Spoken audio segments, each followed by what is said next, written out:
रोज एक नई कहानी देखने के लिए चैनल को सब्सक्राइब करें और बेल आइकन दबाना ना भूलें। सोनिया अपनी दोस्त रितिका के साथ मार्केट से सामान ले रही होती है। रितिका को एक लाल कलर की लिपस्टिक पसंद आती है। रितिका लिपस्टिक को उठा के देखने लगती है कि तभी सोनिया उसके हाथ से लिपस्टिक को लेती है और कहती है, यार रितिका, ये लिपस्टिक तो सच में बहुत अच्छी है।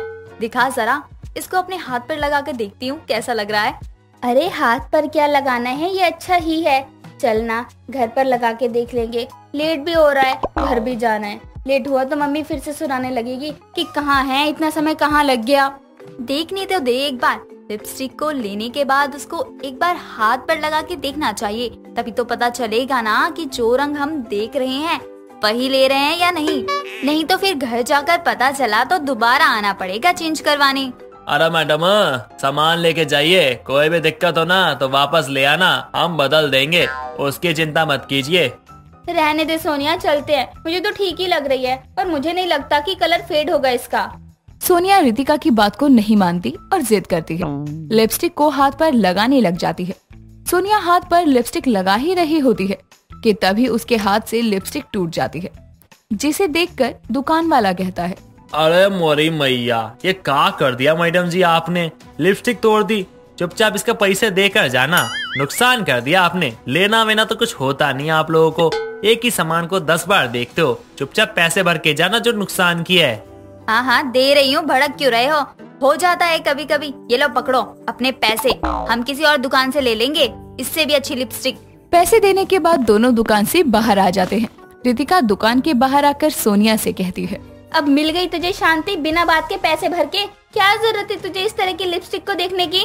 यार मुझे नहीं पता था ना कि वो जरा सा छूने पर ऐसे ही टूट जाएगा।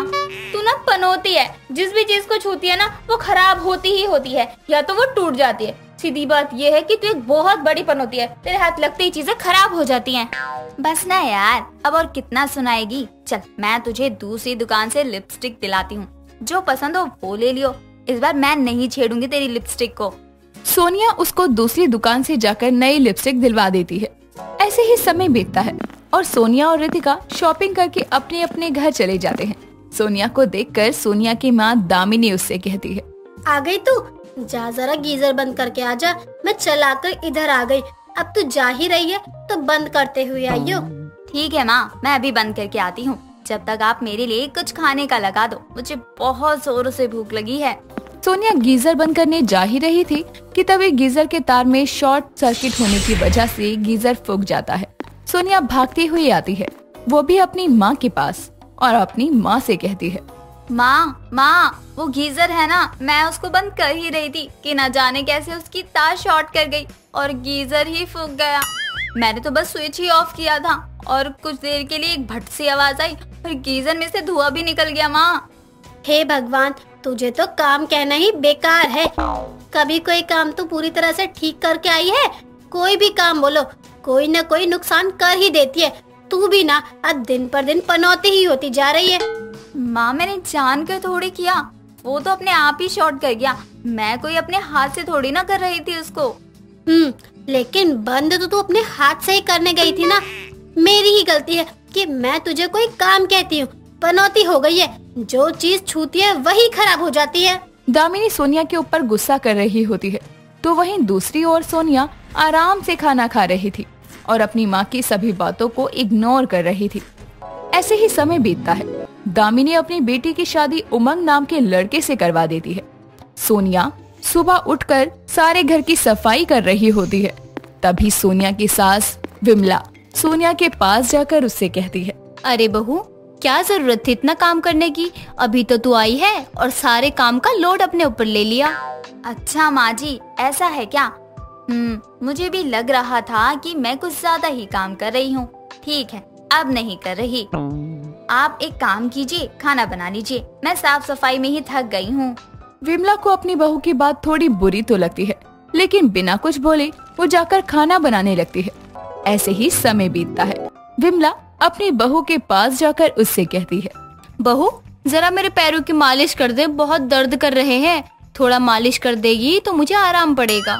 हाँ माँ जी, क्यों नहीं, आप चलिए, मैं आती हूँ कमरे में। ये थोड़ा सा कमरा फैला हुआ है ना, इसको साफ कर लूँ और फिर मैं आपके पास आती हूँ। जब तक आप जाकर अपने कमरे में आराम कीजिए। विमला कमरे में जाकर लेट जाती है और कुछ देर बाद सोनिया कटोरी में तेल लेकर आती है और अपनी सास के पैरों की मालिश करने लगती है। सोनिया मालिश के दौरान अपने हाथों को इतनी तेज तेज चलाती है कि विमला के पैरों की नसें चढ़ जाती है और विमला दर्द से चिल्लाते हुए कहती है, बहू ये क्या कर रही है? तुझे मालिश करने को कहा था ताकि दर्द में कुछ आराम हो, लेकिन तूने तो ऐसी मालिश की है कि लग रहा है कि दर्द और बढ़ गया है। तुझे तो बहू बोलकर ही गलती कर दी मैंने। अब तो मेरे पैर सीधे भी नहीं हो पा रहे हैं। नहीं माँ जी, मैं तो बस मालिश ही कर रही थी। पता नहीं ये सब कैसे हो गया। तेरी गलती नहीं है बहू, गलती मेरी ही है जो मैंने तुझे बोला। ऐसे ही समय बीतता है। सोनिया अपने पति के साथ उसके दोस्त के बर्थडे पर जाती है।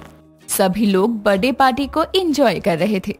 तभी सोनिया अपने पति उमंग से कहती है, उमंग सुनो, मुझे भी ना ड्रिंक करनी है जैसे और सभी लड़कियां करती हैं। मेरा भी मन कर रहा है, तो क्या मैं कर सकती हूँ ड्रिंक? अरे तो इसमें पूछने वाली क्या बात है, जाओ सभी लोगों के साथ तुम भी एंजॉय करो। चलो ठीक है, तुम जाकर ड्रिंक करो, तब तक मैं अपने दोस्तों के पास हूँ। सोनिया कुछ देर बाद जाकर ड्रिंक लेने लग जाती है और जैसे ही वो ड्रिंक लेती है उसके हाथ से ड्रिंक बगल में खड़ी लड़की राधा के ऊपर गिर जाती है। अरे ये क्या तरीका है, दिखाई नहीं देता क्या? मेरे सारे कपड़े खराब कर दिए तुमने, गवार कहीं की। सॉरी, मैंने जानबूझकर नहीं किया। चलो मेरे साथ, मैं तुम्हें चेंज करवाने में तुम्हारी मदद करवा देती हूँ। सोनिया राधा को लेकर वॉशरूम में जाती है। राधा अपने कपड़ों को साफ कर रही होती है कि सोनिया की हील के नीचे राधा की ड्रेस आ जाती है और जैसे ही राधा आगे की तरफ बढ़ती है उसकी ड्रेस भी फट जाती है। राधा अपनी फटी हुई ड्रेस देखकर सोनिया से कहती है, अरे यार तुम्हारी प्रॉब्लम क्या है? जब से मेरे आसपास हो तब से मेरा नुकसान ही कर रही हो। तुम्हें तो इस पार्टी में बुला के गलती ही कर दी। पति तो आया ही, साथ ही अपने साथ पनौती भी लेकर आ गया है। पति संग आई पनौती। हाँ सॉरी, पता नहीं ये सब क्या हो रहा है। मैं जब भी किसी का अच्छा सोचती हूँ सब खराब ही हो जाता है। हाँ, क्योंकि तुम्हारे साथ तुम्हारी पनौती भी साथ चल के आई है। तुम सबसे बड़ी पनौती हो। अब मैं कैसे जाऊं बाहर? पहले ड्रेस गंदी कर दी और फिर ड्रेस को फाड़ दी। मैं अभी अपने पति को बुलाती हूँ, वो ही अब तुम्हारी हेल्प कर देंगे। सोनिया अपने पति को सारी बात फोन पर बताती है। उमंग दोस्त की वाइफ से ड्रेस लेकर सोनिया के पास आता है और सोनिया को ड्रेस देता है। सोनिया उस ड्रेस को राधा के हाथ में देती हुई राधा से कहती है, ये लो राधा, इसे पहन लो। तुम दूर रहो पति संगाई पनौती। उमंग तुम अकेले नहीं आ सकते थे क्या? जो अपने साथ इस पनौती को लेकर घूम रहे हो। तुम्हारी बीवी ने पहले तो मेरी ड्रेस पर ड्रिंक गिराई और फिर खुद मेरे ड्रेस पर खड़ी होकर मेरी ड्रेस भी फाड़ दी। सॉरी राधा, अब मैं सॉरी बोलता हूँ सोनिया की तरफ से तुम्हें। उमंग अपनी बीवी को लेकर पार्टी से बाहर आ जाता है। कुछ देर बाद उमंग और सोनिया घर पहुँचते हैं। तपती गर्मी के दिन चल रहे थे। कोमल बैंक से घर आ रही थी। तभी उसकी नजर एक बर्फ के गोले वाले पर जाती है। उसे देखकर कोमल कहती है, अरे वाह, ठंडा बर्फ का गोला, इसी की तो तलाश थी। इस तपती गर्मी में गोले को देखकर कितनी ठंडी फीलिंग आ रही है। खा लूंगी तो स्वर्गों का आनंद हो जाएगा। चलो जल्दी से गोला खाती हूँ। इतना कहकर कोमल जल्दी से गोले वाले के पास जाती है और एक खट्टा मीठा बर्फ का गोला ले लेती है और मजे से खाते हुए बोलती है, कितना ठंडा ठंडा है ये। वाओ, मजा आ गया खाकर सच में। अब मैं आराम से घर तक जा सकती हूँ। नहीं तो पहले बैंक में इतनी भीड़ थी और बाहर ये गर्मी। हाय, मेरा तो दिल ही निकल के बाहर आ चला था, लेकिन इस गोले ने मुझे बड़ी राहत दी। ऐसे बर्फ का गोला खाते खाते कोमल घर आ जाती है। दिन गुजरते जाते हैं और एक शाम कोमल फ्रिज खोलकर उसके आगे खड़ी हो जाती है। तभी वहाँ उसकी माँ मीना आकर कहती है, ये क्या हो रहा है कोमल? माँ, दिख नहीं रहा क्या? कूल कूल हो रही हूँ। अभी एक हॉट चाटा मारूं मैं तुझे। फ्रिज की सारी गैस खत्म हो जाएगी, बंद कर इसे। माँ तो क्या करूँ, गर्मी इतनी ज्यादा हो रही है। इतनी गर्मी लग रही है तो मुंह की ठंडी सिकाई कर ले, पर कम से कम फ्रिज का तो भट्टा मत बैठा। ठीक है माँ। अपनी माँ के कहने पर कोमल एक सूती कपड़े में बर्फ का एक टुकड़ा लेकर अपने मुंह की ठंडी सिकाई करती है। तभी वो खुद से कहती है, सिकाई करने में इतना मजा आ रहा है तो बर्फ खाने में कितना मजा आएगा। अंदर तक ठंडी हो जाऊंगी, फिर तो मैं खा कर देखती हूँ। इतना कहकर कोमल जल्दी से फ्रिज से और बर्फ लेकर आती है और खाते हुए कहती है, मजा आ गया भाई, क्या बात है, बर्फ खाने में इतना मजा आता है, मुझे तो पता ही नहीं था। सच में अब तो गर्मी में राहत पाने के लिए ना मैं तो बस बर्फ ही खाऊंगी। ऐसे ही खुद से बातें करते करते कोमल बर्फ खाने के मजे लेने लगती है और गर्मी भरे दिन यूं ही बीतते जाते हैं और कोमल की बर्फ खाने की आदत भी बढ़ती जाती है। और एक दिन मीना की पड़ोसन सीमा उनके घर आती है और मीना से कहती है, अरे मीना बहन कैसी हो? अरे सीमा बहन मैं बढ़िया हूँ, तू बता कैसी है? मैं भी सही हूँ। सुन तो जरा एक मदद कर दे। हाँ बोल, क्या हुआ? अरे मेरी बेटी को देखने वाले आ रहे हैं तो मैंने शरबत बनाया है, बस बर्फ चाहिए थी उसके लिए मुझे। अरे इतनी सी बात, अभी देती हूँ, तुम बैठो। इतना कहकर मीना रसोई में जाती है और जैसे ही वो फ्रिज खोलकर फ्रीजर से बर्फ निकालने लगती है तो देखती है कि फ्रीजर में बर्फ नहीं है। तभी वहाँ पर कोमल आकर कहती है, क्या हुआ माँ, क्या गुम हो गया आपका फ्रिज में? मुझे बता, फ्रिज से सारी बर्फ कहाँ गई? बाहर सीमा बर्फ मांगने आई है, अब बता मैं जाकर उसे क्या कहूँ? कहना क्या, कह दो बर्फ नहीं है। हाँ नहीं है तो गई कहाँ, ये तो पता चले।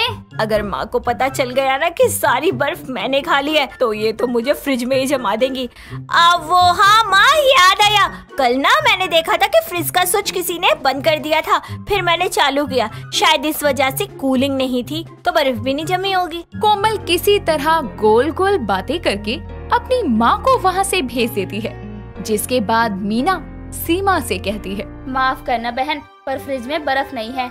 ये बच्चे ना बढ़ती गर्मी में कभी रसना, कभी जूस तो कभी कुछ। अरे कोई बात नहीं, समझ सकती हूँ, चलो मैं जाती हूँ, काम बहुत है घर में। इतना कहकर सीमा वहाँ से चली जाती है और यूं ही दिन गुजरते जाते हैं और हर दिन के साथ साथ कोमल की बर्फ खाने की आदत भी बढ़ती जाती है।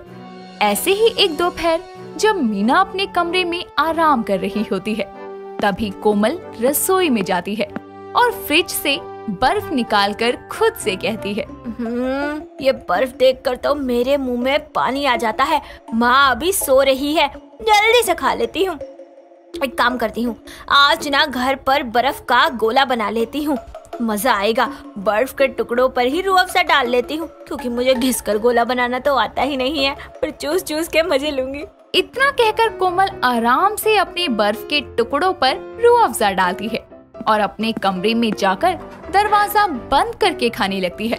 कुछ देर बाद मीना कोमल के कमरे के बाहर आती है और इससे पहले कि वो कोमल के कमरे में जाती, मीना को कुछ आवाज आती है। आए हाय, कितना बड़ा है ये, मजा आ रहा है चूस चूस कर स्वाद लेने में। हाय, ये कैसी आवाज आ रही है? नालायक क्या कर रही है? इतना कहकर मीना झट से दरवाजा खोलकर अंदर जाती है और देखती है कि कोमल आराम से बैठकर बर्फ खा रही है।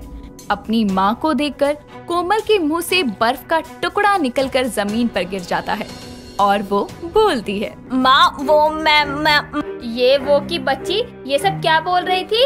ओह, अब समझ आया कि घर की सारी बर्फ कहाँ जा रही है। कोमल तू पागल हो गई है जो ऐसे बर्फ खा रही है। माँ वो आज मैंने पहली बार खाई है, वो बर्फ का गोला खाने का मन कर रहा था तो मैंने बर्फ पर ही रूह अफ़ज़ा डाल लिया। झूठ मत बोल, समझ गई, सब पता है मुझे, माँ हूँ मैं तेरी, पागल मत बना मुझे। और आज के बाद तूने बर्फ खाई ना तो तेरे सारे दांत तोड़ दूंगी। मीना के कहने पर कोमल बर्फ खाना छोड़ देती है। ऐसे ही वक्त गुजरता जाता है। मीना कोमल की शादी अमित नाम के एक लड़के से करवा देती है। शादी के बाद कोमल अपनी ससुराल की सारी जिम्मेदारियां अच्छे से संभाल लेती है। ऐसे ही एक दिन कोमल अपनी सास सरला और अमित के साथ बर्गर किंग में बर्गर खा रही होती है। तभी उसे कोल्ड ड्रिंक में बर्फ के टुकड़े दिखते हैं, जिसे देखकर वो मन में सोचती है, मुझे ये बर्फ खानी है, पर कैसे खाऊं? कितने सारे लोग हैं, कुछ आइडिया नहीं आ रहा है। हाँ, एक आइडिया है, वॉशरूम जाने का बहाना करती हूँ और फिर ग्लास भी हाथ में ले जाऊंगी। बहू, ये कोल्ड ड्रिंक का ग्लास तो रख दे यहीं। अरे माँ जी, बस खत्म होने वाली है, एक घूंट बची है, मैं जाते जाते डस्टबिन में डाल दूंगी। इतना कहकर कोमल तेजी में निकल जाती है और कुछ दूर साइड में खड़ी होकर ग्लास से बर्फ निकाल कर खाने लगती है। पास में बैठी एक लड़की उसको ऐसा करते देख लेती है और अपने फोन में उसका वीडियो बना लेती है और उसे सोशल मीडिया पर अपलोड कर देती है। बर्फ खाने के बाद कोमल वहाँ से चली जाती है और अपने परिवार के साथ घर आ जाती है। 1-2 दिन में कोमल का बर्फ खाते हुए बना वीडियो तेजी से वायरल हो जाता है, जिसकी खबर कोमल समेत उसके सभी ससुराल वालों को भी लग जाती है। और सरला कोमल से कहती है, बहू क्या है ये सब? अरे तुझे बर्फ ही खानी थी तो घर में बैठकर खा लेती ना, कम से कम वीडियो तो नहीं बनवाती। अरे मोहल्ले में हर कोई तेरे चर्चे कर रहा है, अमित के ऑफिस वाले भी उसे परेशान कर रहे थे। बता अब क्या जवाब दूं मैं, बोल ना। माँ जी मुझे माफ कर दो, मुझे पता नहीं था ये वीडियो कैसे बना, कहाँ बना और किसने अपलोड किया। मुझे शादी से पहले बर्फ खाने की आदत थी। उस दिन कोल्ड ड्रिंक में जब मैंने बर्फ के क्यूब्स देखे तो मुझसे रुका नहीं गया और मैं वॉशरूम जाने का बहाना लगाकर ग्लास भी अपने साथ ले गई। मुझे माफ कर दो, आज के बाद मैं कभी बर्फ नहीं खाऊंगी। और रही बात इस वीडियो की, तो कुछ दिनों बाद लोग इसे भूल जाएंगे। सॉरी माँ जी। कोमल की बात सुनकर सरला उसे माफ कर देती है। कुछ वक्त बाद सब लोग उस वीडियो को भूल जाते हैं। साथ ही कोमल की बर्फ खाने की आदत भी हमेशा के लिए छूट जाती है। दोस्तों अगर आपको ये कहानी पसंद आई तो इसे लाइक करें, शेयर करें और कमेंट करके बताएं कि कहानी में आपको सबसे अच्छा क्या लगा।